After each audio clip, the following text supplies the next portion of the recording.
Uh, Hi, I am Abhishek Kumar from Government Polytechnic Katihar. In the previous video, I just go through an overview of the mechanics of solid. As we all know, it's a third semester subject of mechanical engineering, and we just go through an overview. In a present class, we just make an introduction of mechanics of solid and the frequently asked question just like कि हम लोग moss क्यों पढ़ते हैं, why we study MOS, and what's the underlying concepts that is required to study MOS. Okay तो जो सबसे पहले हमारे क्वेश्चन हमारे दिमाग में आ रहा है वो क्या है कि why we study moss, why we study moss. Okay तो जैसा कि अगर हम पॉलिटेक्निक छात्रों के को ध्यान में रख कर देखें या कोई भी छात्र इंजीनियरिंग के हों चाहे पॉलिटेक्निक के हों, तो वो अपने आसपास कुछ स्ट्रक्चर्स देखते होंगे, कुछ मशीन का पार्ट देखते होंगे, या अगर वो फर्स्ट ईयर में ऑब्वियस सी बात है वर्कशॉप गए होंगे तो वहाँ बहुत सारे मशीन के पार्ट्स देखे होंगे, लेथ मशीन देखी होगी, सेपर मशीन देखी होगी, उन्होंने वेल्डिंग किया होगा. तो हमारे आसपास जो भी स्ट्रक्चर्स हैं जैसे ब्रिज हो गया, फ्रेम्स हो गए, या कोई मशीन का पार्ट हो गया, सपोज के लिए लेथ का स्पिंडल हो गया या शाफ्ट हो गया या कपलिंग हो गई, कुछ भी हो गया, तो in our course of interest हम ये देखते हैं कि the main factor is the external load. What is चीज़ एक्सटर्नल लोड? दैट मीन्स हम ये देखें तो हमारे लिए एक्सटर्नल लोड जो है, that means external load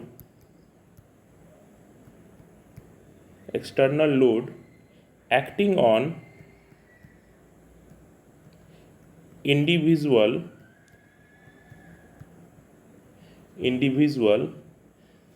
structural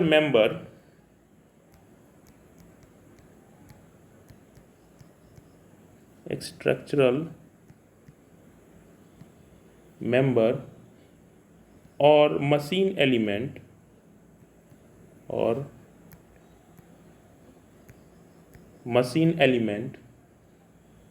of an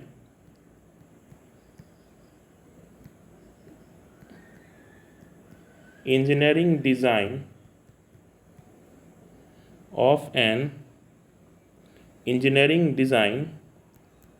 is common. Okay, now as being an engineer, suppose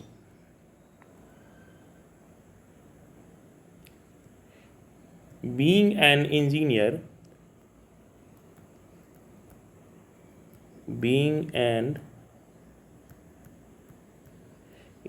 or you can say an engineer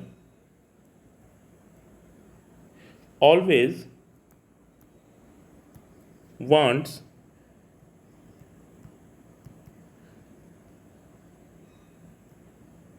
an structure or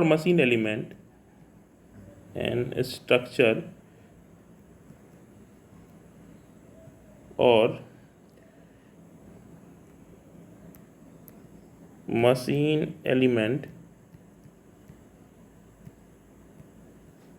or machine element in terms of design, you can say in terms of design in such a way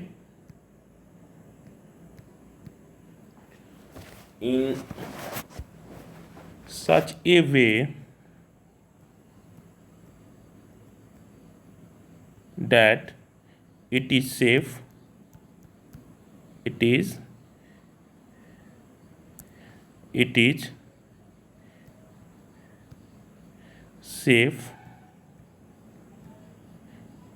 durable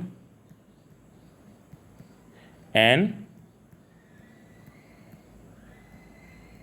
economical. That means जो हम अपने आसपास क्या देख रहे हैं, जो भी आपके स्ट्रक्चर मेंबर्स हैं या मशीन एलिमेंट का पार्ट है, उस पर कोई ना कोई एक लोड लग रहा है। अब एक इंजीनियर ये चाहता है कि ऑलवेज कि वो जो डिज़ाइन है ये मशीन एलिमेंट है उसकी डिज़ाइन इस तरह से कुछ हो कि वो सेफ रहे, ड्यूरेबल रहे और इकोनॉमिकल रहे। और इस सब में एक चीज़ जो महत्वपूर्ण है, that means load carrying capacity, you can से load carrying capacity, load carrying capacity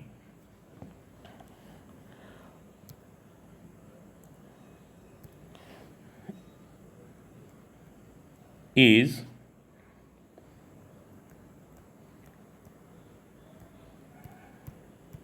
paramount importance, you can say,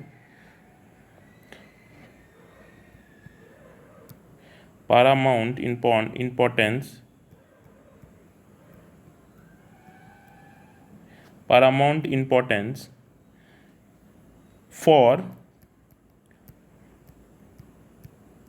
safe dimensions,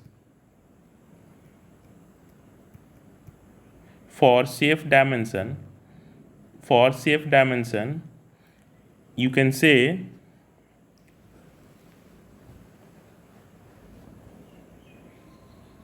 and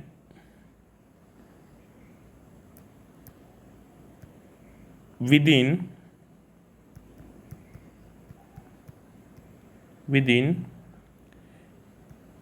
estimated cost. Okay,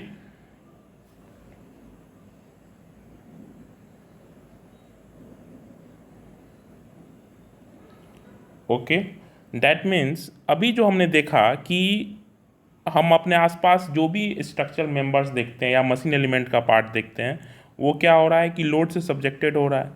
अब एक इंजीनियर ये चाहता है कि वो जो आपका डिज़ाइन है वो सेफ रहे, ड्यूरेबल रहे और इकोनॉमिकल रहे। तो इन सब के कोर में जो एक बात है, दैट मीन्स जो भी स्ट्रक्चरल मेंबर्स हैं या मशीन एलिमेंट का पार्ट है उसमें सबसे महत्वपूर्ण क्या है, उसकी load carrying capacity. That means इसकी जो लोड कैरिंग कैपेसिटी है, ठीक है, that means load carrying capacity is most important thing, you can say most important thing for design part।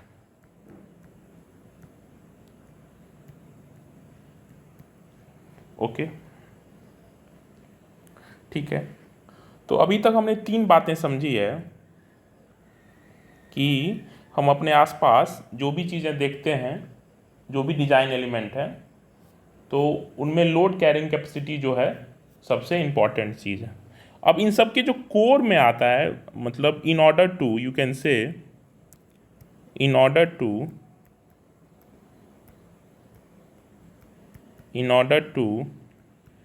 incorporate all the constraints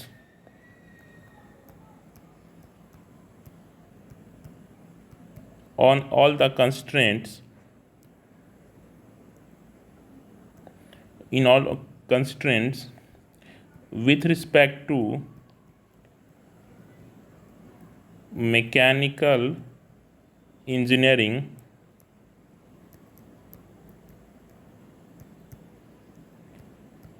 framework। The core subject is mechanics of solid, generally इसको हम लोग strength of materials भी कहते हैं। That means ये जो चीज़ें अभी हमने देखी है, तो सबसे पहले अब आपके पास ये आंसर है कि आप मॉस पढ़ क्यों रहे हैं। जो इसलिए हम पढ़ रहे हैं कि जो भी हमारे आसपास इंजीनियरिंग स्ट्रक्चर है या मशीन एलिमेंट का पार्ट है, उसकी डिज़ाइन को सेफ, ड्यूरेबल और विद इन इकोनॉमिकल लिमिट में करने के लिए हमें मॉस की आवश्यकता पड़ेगी। ठीक है, तो ये पहला क्वेश्चन का आंसर हो गया कि आप मॉस पढ़ क्यों रहे हैं। ठीक है, अब हम इसकी एक ब्रीफ डिफिनेशन देख लेते हैं कि अगर हम इसको पढ़ रहे हैं तो अब इसकी एक ब्रीफ डिफिनेशन क्या होगी। तो हम कह सकते हैं कि मॉस की एक हम लोग ब्रीफ डिफिनेशन देख लें।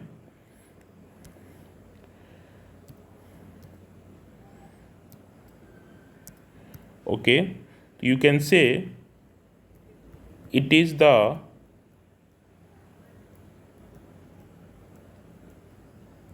branch of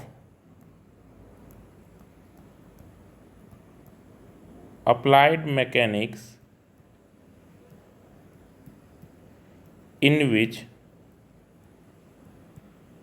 we study the behavior of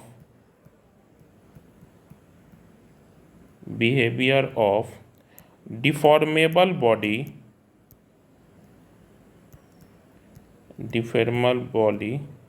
in static condition. What it means? It is the branch of applied mechanics in which we study the behavior। यहाँ दो चीज़ें बहुत महत्वपूर्ण हैं।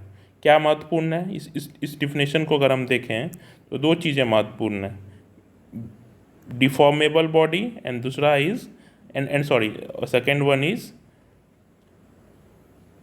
Static condition. इसका मतलब ये है, अब यहाँ मतलब बिहेवियर का मतलब हो सकता है, या आप कह सकते हैं एक तरह का वर्ताव या एक तरह का रिस्पॉन्स। यू कैन से रिस्पॉन्स। ओके, अब यहाँ हम लोग डिटेल में इन दोनों चीज़ों को पढ़ लेते हैं। फर्स्ट क्या है ना? First one is deformable body. First one is deformable body. Okay, अगर हम लोग एक ब्रॉडर क्लासिफिकेशन देखें मैटर का, तो मैटर के तीन फॉर्म हैं, सभी लोग जानते हैं, सॉलिड है, लिक्विड है एंड गैस। अब इन दोनों को हम लोग आगे पढ़ेंगे, इनको हम लोग फ्लूइड के नाम से जानते हैं, फ्लूइड के नाम से जानते हैं। अब इस सॉलिड जो है, ये सबको पता है कि ये एक डिफिनिट साइज एंड शेप होती है, एक डिफिनिट वॉल्यूम होती है, ये सब चीज़ें पता है। और इनके में जो इंट्रामोलिकुलर फोर्सेस है वो काफ़ी स्ट्रॉन्ग रहते हैं और वो आपस में क्लोजली बाउंडेड, स्ट्रांगली बाउंडेड रहते हैं। अगर हम लोडिंग कंस्ट्रेंट्स पे देखें, बेस्ड ऑन लोडिंग कंस्ट्रेंट,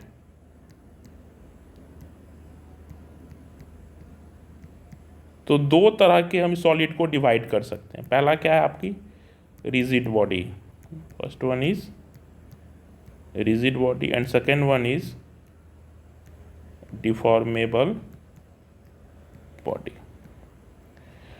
आप लोगों ने जो इंजीनियरिंग मैकेनिक्स पढ़ी थी इससे पिछले सेमेस्टर में, वो आपकी मोर और लेस रिजिड बॉडी डायनामिक्स थी। अब आपकी रिजिड बॉडी क्या है? अगर हम रिजिड बॉडी को देखें तो what is rigid body?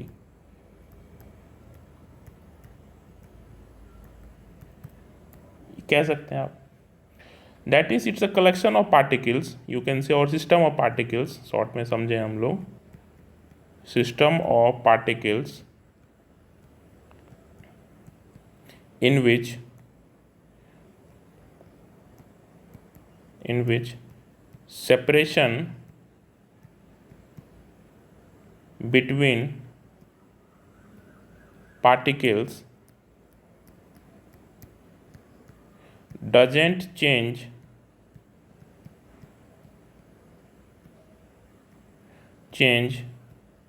under the application of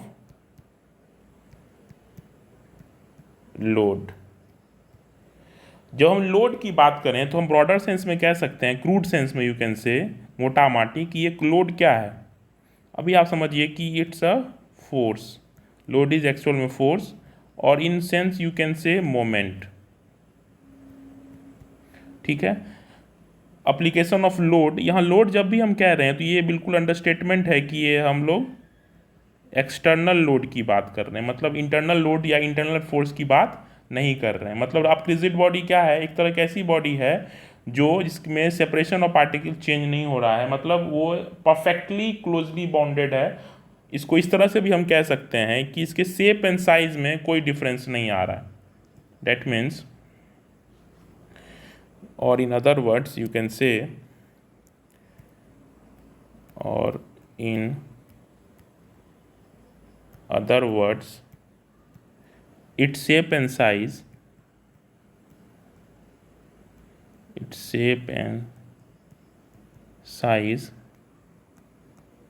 doesn't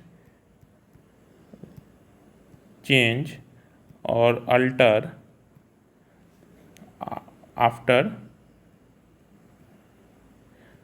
after the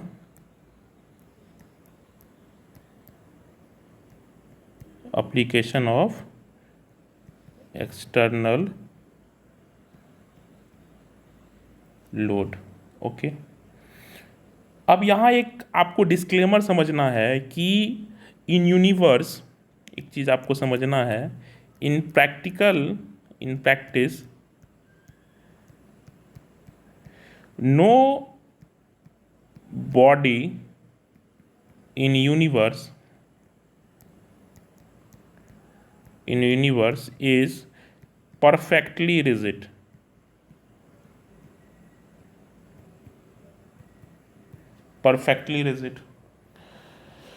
It's an hypothetical concept. To understand the law in a most easiest way. That means it's a hypothetical concept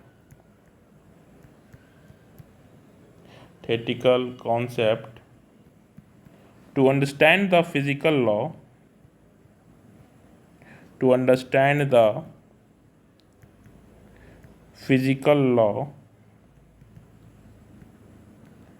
in most easiest way.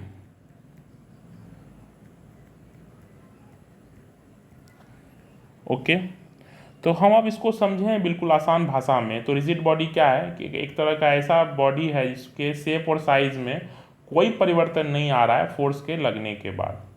ठीक है, और अब ने ये भी देखा कि ये एक तरह का हाइपोथेटिकल कॉन्सेप्ट है, मतलब एक तरह का आइडियलाइजेशन है लॉज को आसानी से समझने के लिए। Okay,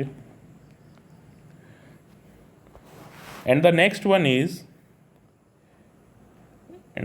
one is deformable body.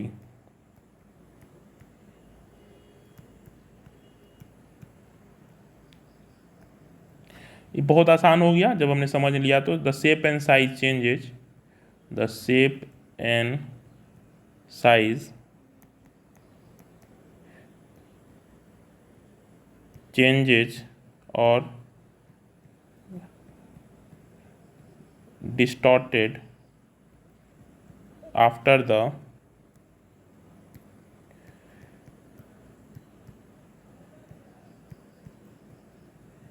application of load।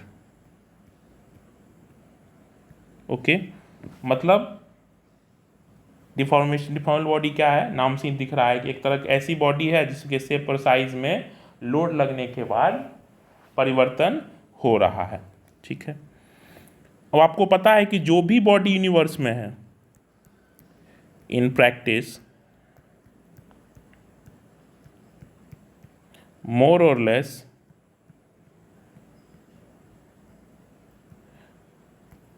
all solid is deformable, okay, in service condition.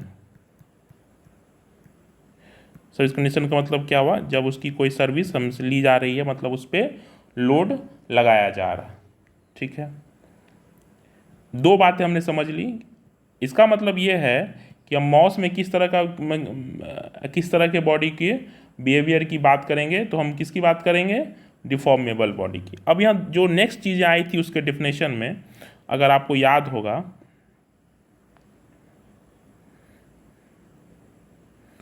Okay, definitions को देखें तो नेक्स्ट डिफिनेशन क्या था, स्टैटिक कंडीशन। ओके, तो अब हम इस स्टैटिक कंडीशन को देख लेते हैं।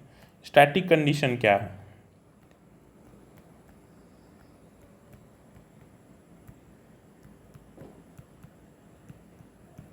स्टैटिक कंडीशन, अब आपने मैकेनिक्स में एक इक्विलिब्रियम कंडीशन पढ़ा होगा। ओके, स्टैटिक्स एंड डायनामिक्स है। तो स्टैटिक में क्या है कि vector sum of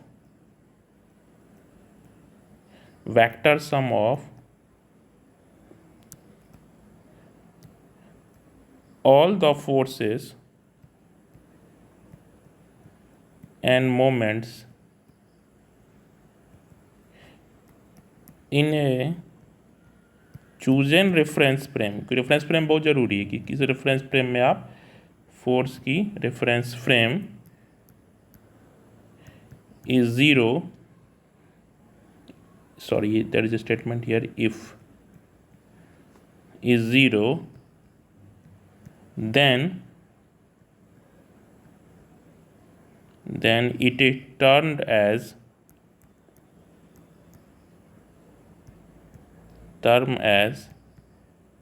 static condition. Then it is termed as static condition. Okay, that means for static condition, summation of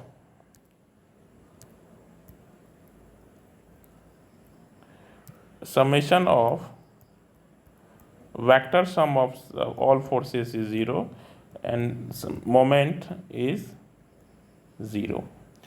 अब यहाँ हमने वेक्टर सम की बात करी और आपको पता है कि जो फोर्स और मोमेंट या जो कपल है वो वेक्टर क्वांटिटी है, और वेक्टर क्वांटिटी का हम लोग रिजोल्यूशन कर सकते हैं। सपोज कर लीजिए कि हमारे पास एक कोई चूजन रेफरेंस फ्रेम है। Okay,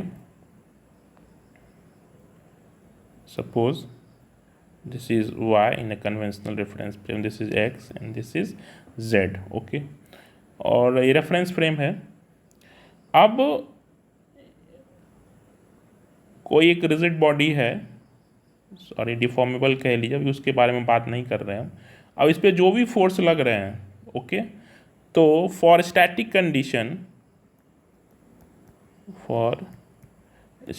condition you can say as previous statement, summation of all forces 0 and summation of all moment is 0 with a proper sign convention. Suppose कर ली साइन कन्वेंशन हमने ऐसा कह दिया कि ये पॉजिटिव है, ये पॉजिटिव है और ये पॉजिटिव है। मतलब अगर हम प्लेन की बात करें तो rightward is positive, vertical up is positive and the plane inside, जो इस प्लेन के अंदर है और बाहर है वो निगेटिव है। मतलब प्लेन के अंदर निगेटिव और प्लेन के ऊपर पॉजिटिव। ठीक है, तो इसका मतलब ये है कि जो भी आप इसके पॉसिबल रिजोल्यूशंस करेंगे, कंपोनेंट्स लेंगे, वो उसकी वैल्यू भी 0 होगी। दैट मीन्स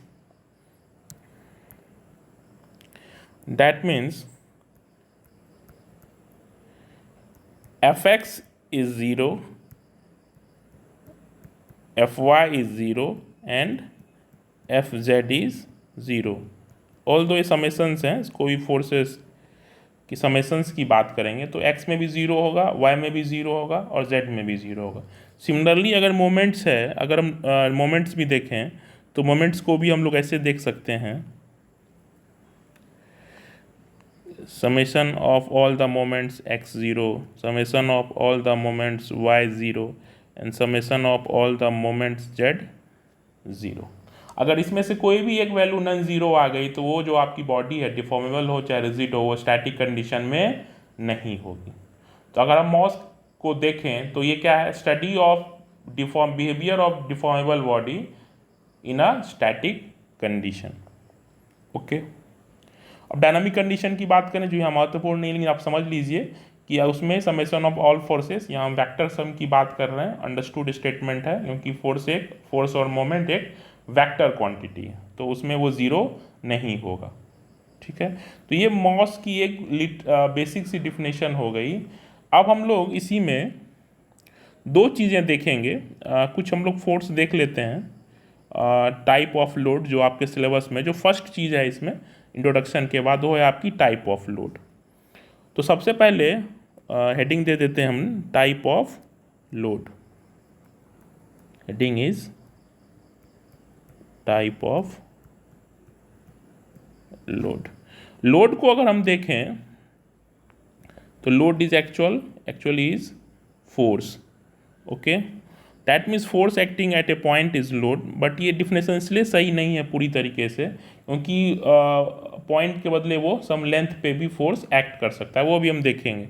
तो पहला जो टाइप है फोर्स का वो हम इस देखें अपने पॉइंट ऑफ व्यू से, it's a point load.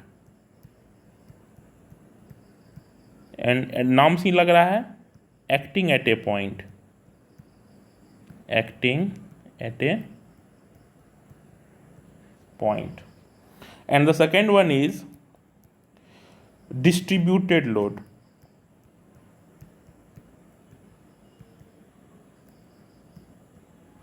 Acting over some length, acting over some length। ठीक है, अब इसका अगर हम लोग पिक्टोरियल डायग्राम देखें तो आप इसको इस तरह से कह सकते हैं कि सपोज कर लीजिए कि आपकी सिंपली सपोर्टेड बीम है। आपने देखा होगा मैकेनिक्स में ये रिएक्शंस लग गए और इस यहाँ पे एक एक्सटर्नल लोड P आ गया, यहाँ पे एक W आ गया।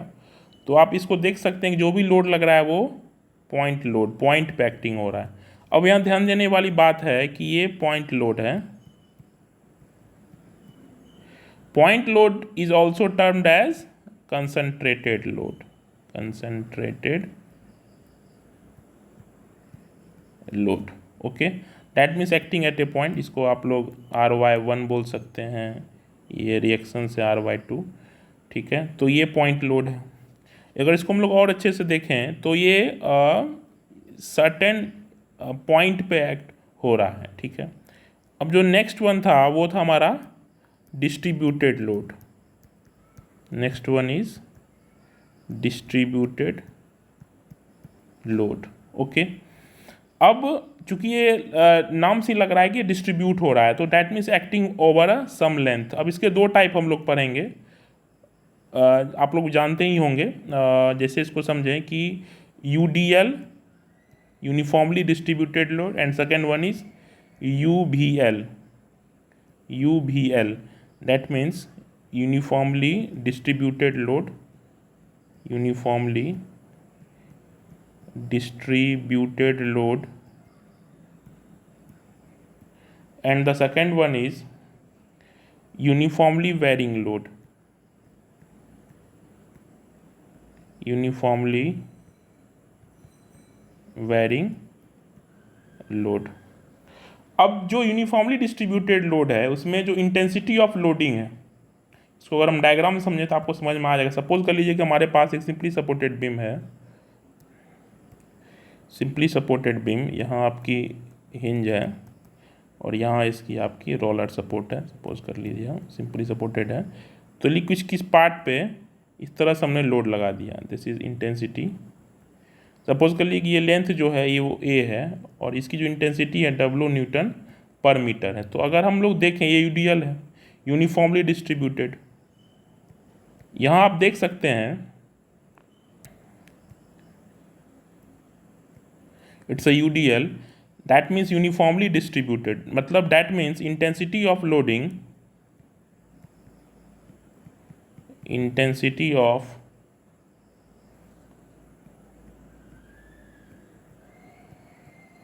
Loading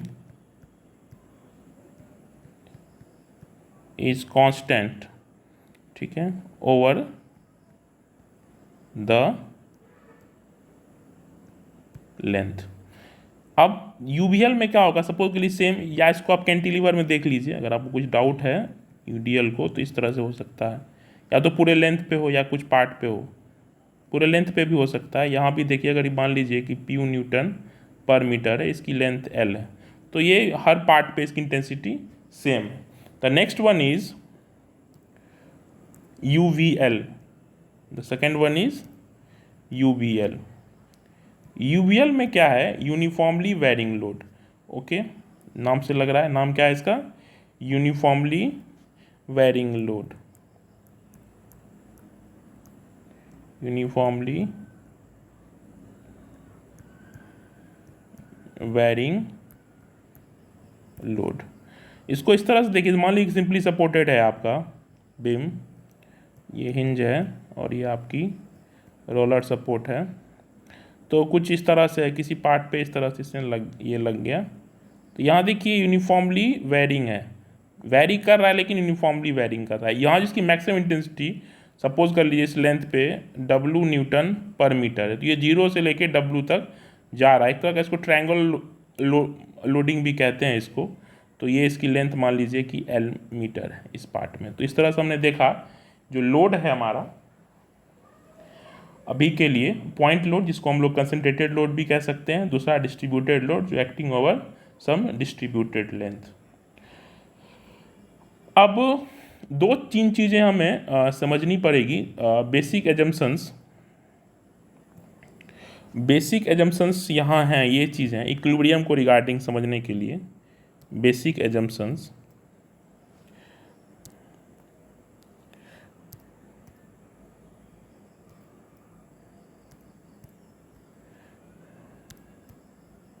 basic assumptions.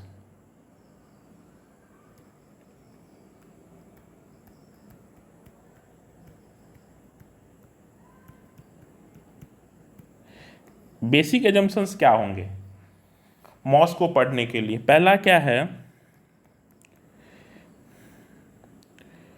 Material is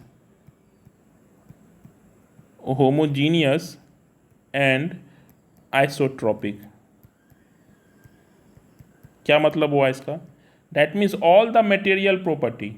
okay, अब हम यहाँ होमोजीनियस की बात करेंगे तो इसका मतलब क्या है कि all the material property is same at each and every point, and for the isotropic is same in all direction.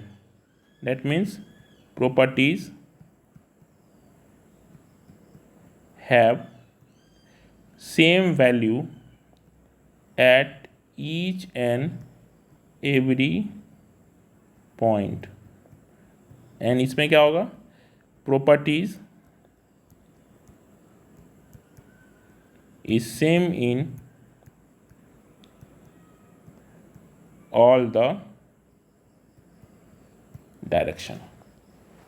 Okay, तो the first condition is material is homogeneous and isotropic. Next one is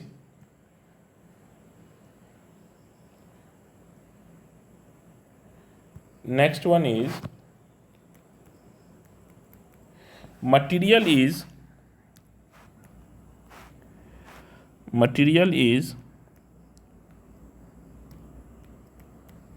continuous. Material is continuous. What it means? ये अगर आप देखेंगे कि जो thermodynamics का ही concept है, it's a continuum concept है, आप पढ़ेंगे आगे जाके. इसका मतलब ये होता है कि जो भी लॉज आप पढ़ रहे हैं, मतलब that means all the laws and relation can be integrated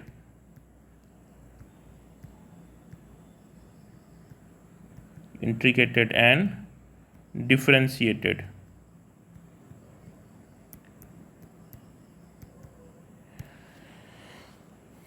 मतलब मटेरियल्स में कोई डिफेक्ट नहीं है, मतलब जो भी लॉज हैं वो equally through out its volume applicable हैं. तो उस लॉ को हम, कोई भी रिलेशन को हम या तो इंटीग्रेट भी कर सकते हैं, उसको हम लोग डिफ्रेंशिएट कर सकते हैं. जो लास्ट कंडीशन है, there is no any residual stresses. That means manufacturing defect के कारण कोई भी स्ट्रेसेस नहीं आ रही हैं. There is no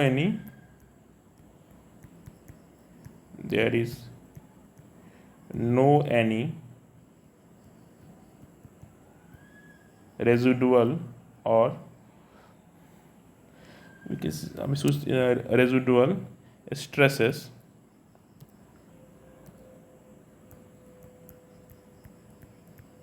or you can say or no stress, stress की बात अभी नहीं की हम, आगे करेंगे, लेकिन अभी आप इस कंडीशन को समझिए, no stress will act prior